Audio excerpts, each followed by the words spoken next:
Hi there, my name is Caitlin Bandy and this is my channel BandysBooks, and today I am here for Tag Tuesday and we're going to be doing a book tag video. So I've mentioned this once or twice on my channel before, but I speak both English and Spanish. I learned Spanish when I was in my early teens, and over the course of my life I have worked to become relatively fluent in Spanish.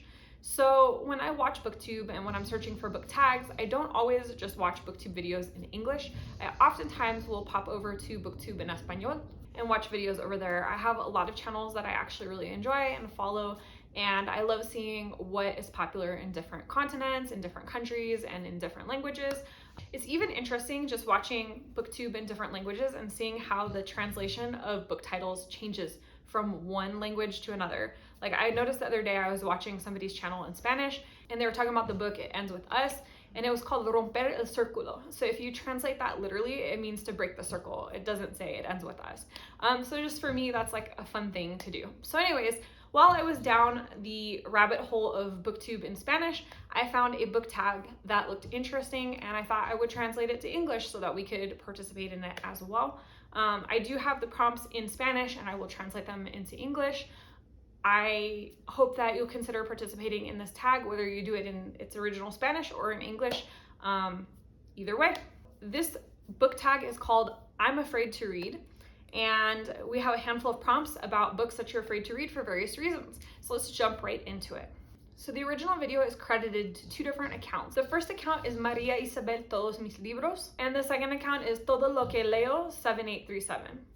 I saw this particular video on a channel called Edier Quiroga. He's from Colombia and I really enjoy his channel and his content. So I'm gonna read off what it says in Spanish and then I'll translate it to English and then we'll talk about the book. Prompt number 1, a comenzar un libro porque es un tocho. So to me this means to start a book because it's really thick, or like an intimidating chonker of a book. So I picked out A Little Life by Hanya Yanagihara. This was on my TBR last month and I didn't get to it. I was busy with some of the other mammoths on my list. But this one, even though it's not necessarily the biggest tocho that I have on my list, the emotional content makes this even more of a big book that's intimidating. Prompt number 2, a leerme un libro porque tiene mucho hype. So I don't know if this is the most hyped book on my bookshelf, but it's definitely, I think, the most hyped book that's currently on my TBR for the month. And that is Hell Followed With Us by Andrew Joseph White. This has been going around Bookstagram like crazy. I have been seeing this on so many accounts popping up here and there. I haven't seen it as much on Booktube, but I definitely have been seeing it all through my Instagram feed. This is a post-apocalyptic dystopia. It follows a young transgender man who is escaping from a cult. He has a biological weapon that's inside of him that somehow this cult has programmed, and he is fleeing so that they cannot activate it and destroy the remaining Earth population. Sounds super good. I hope it lives up to the hype. I want it to live up to the hype. Prompt number 3, a leer un libro por las malas críticas que tiene. So this was a book that I really loved, and I was really sad when I saw that there was a lot of really mixed reviews on it. And that was The School for Good Mothers by Jessamine Chan. This was a dystopia that features kind of a scenario that targets parents. It has a situation in which parents are really unfairly scrutinized. I mean, in some cases they're legitimately scrutinized, but in a lot of cases it seems that the system is out to make the parents fail. And I'm not even somebody that really relates to parenting and parenting issues. I don't have children and I don't plan to have children, but I found that this book still really tugged at my heartstrings and was really chilling in a lot of ways. Prompt 4, Tengo Miedo a leer un libro por su título. So this is a book that you're afraid to read because of its title. So for me, that was All's Well by Mona Awad. It's not necessarily that I'm afraid of it, but I don't love like classics and Shakespeare and that kind of stuff. So I was afraid that I wasn't gonna relate to this book. I know that Mona Awad writes kind of quirky, dark humor, so I'm not necessarily so afraid now that I know what the book is about, but I definitely was a little hesitant when I originally saw it because I was like, Shakespeare's not my favorite, it's not my wheelhouse, so if it's a big Shakespeare reference, it's not probably gonna be a book that I'm gonna love. Number 5, Tengo Miedo a leer un libro por la cubierta tan horrible. So this is a book series that I absolutely love. It's one that I recommend heavily, and it's one that is a book series full of terrible book covers. But this one is probably my least favorite of the whole entire series, and that is The Queen of Atolia by Megan Whalen Turner. Look at this cover. It's so bad. I mean, maybe this was really cool back when this book first came out, but I feel like a new edition is needed. It is just not cute at all. That said, this is a series about a thief and a magical kingdom, and it is such a good book. I really don't want to say much more than that because, you know, it's a very easy book to spoil, but yeah, just ignore the cover. Pretend like you didn't see this cover and go read this series if you haven't. Number 6. Tengo miedo a leer un libro porque te haya costado mucho a conseguir. So, I actually have my book series in Spanish. I've mentioned this one before. This is the series El Cementerio de los Libros Olvidados, and it's by Carlos Ruiz Zafón. I have all 4 books in the series. Probably the most well-known one in English is La Sombra del Viento, which is The Shadow of the Wind. So when I first was introduced to this series, I found The Shadow of the Wind in English. My mom gave it to me. She said it was really good. She liked it. And I started reading it and I was like, this is interesting, but it seems like maybe this was a translated work. And for me, if I read the primary language that a book was written in, then I'm gonna try to read it in the language it was written in. Just because I think that even in a really good translation, sometimes context is missed. And so for me, like if I can read it in a native language, I would rather read it in that language. So I actually stopped this book about halfway through, and then I went to my local bookstore to try to find a copy of it in Spanish. I figure I'm in the American Southwest. I'm not very far away from Mexico. There's a huge Spanish-speaking population. So I would imagine that most bookstores have a large amount of books written in Spanish. How incorrect I was. There are very few books, sadly, that are published in Spanish that aren't translated. And I found it really frustrating. I was trying to get this whole entire series in Spanish because it's written by a Spanish author, and I actually had to special order every single one of these books. So the easiest one to find took me like a week and a half to get, and then a couple of the other ones took like several months. And basically I just went to the bookstore, I ordered them, they had to special order them, and then I had no idea when I was even gonna get them. I paid for them just hoping that eventually they would show up. Question 7. Tengo miedo a leer un libro por si es muy duro. So this is, for me, I'm afraid to read a book because it might be really hard.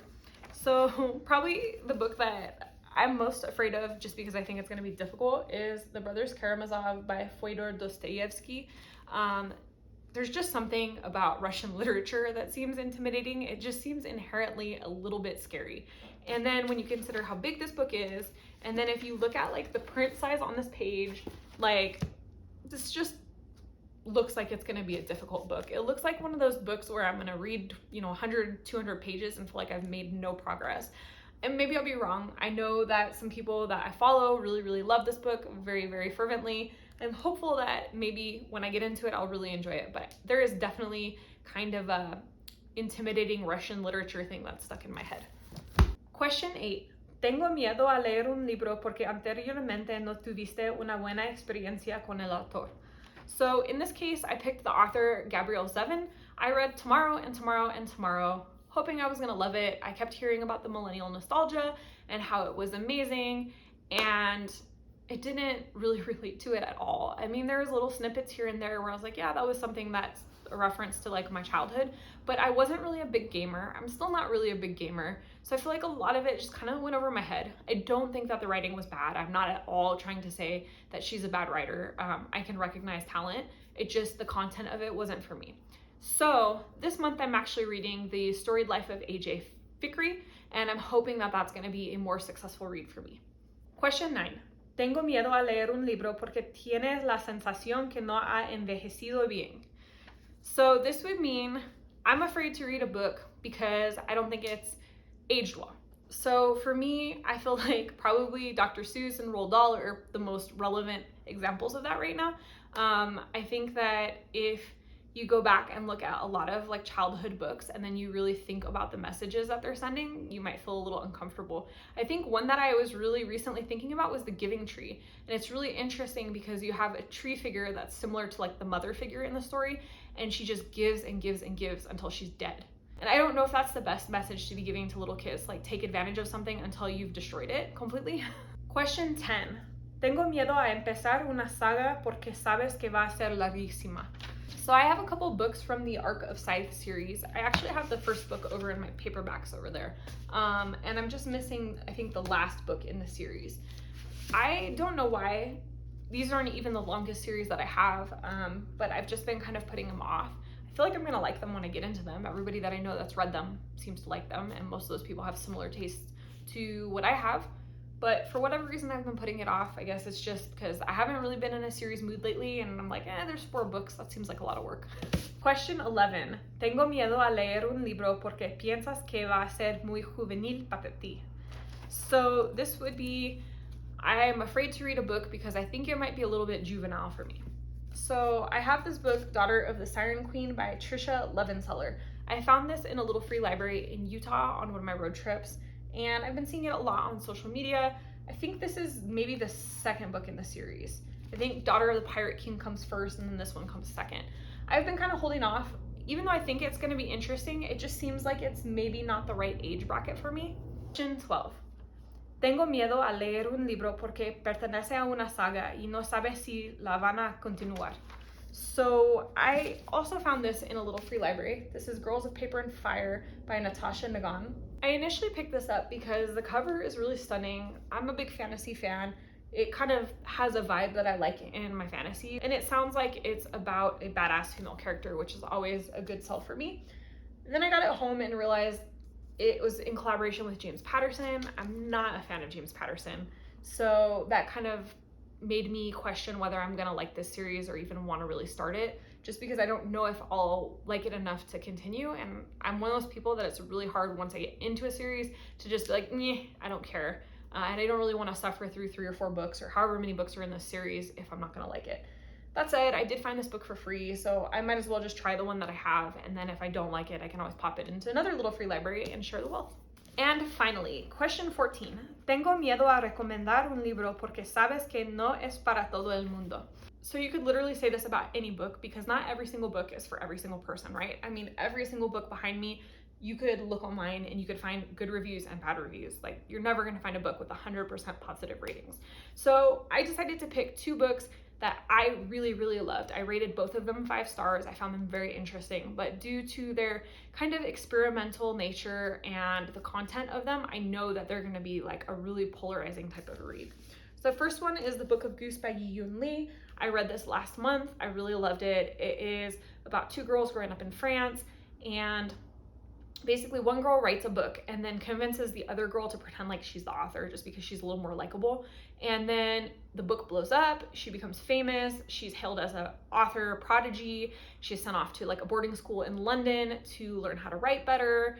It's just this whole whirlwind of like misadventures, and it's just, to me, felt like a satire of the publishing industry. It's a lot of really dark humor, it's very quirky, very, very interesting. I loved this book, but I could definitely see how people wouldn't like it or would love it just as much as I did. And then the second book that I'm always hesitant to recommend is The Vegetarian by Han Kang. I did a full-scale review of this up here if you want to check that out. This is a really short book, but a really impactful one. It's about a woman in South Korea who decides to become a vegetarian. Her whole family is horrified by this decision, and the more that they try to force her to eat, the more that she resists, and it becomes almost an act of social protest. This book is definitely not for everyone. If you look at the reviews online, you will see that they're very hit and miss. So people either seem to really love and relate with this book or not at all. And I can definitely see why. This is also full of really triggering content, so it definitely wouldn't be for everyone in that sense either. But if you aren't real squeamish and you like experimental fiction and things that are kind of confusing but in a meaningful way, then maybe you like this one too.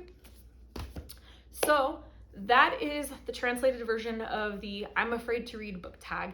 I hope that this was interesting, and I hope that it'll make you think about maybe checking out some Booktube in different languages if you speak them. I personally, like I said, have been watching Spanish Booktube for quite a while. I'm also trying to learn Portuguese right now, so I've been watching Booktube in Portuguese, And that's been really interesting as well, seeing the titles, how they change, listening to people talk about books.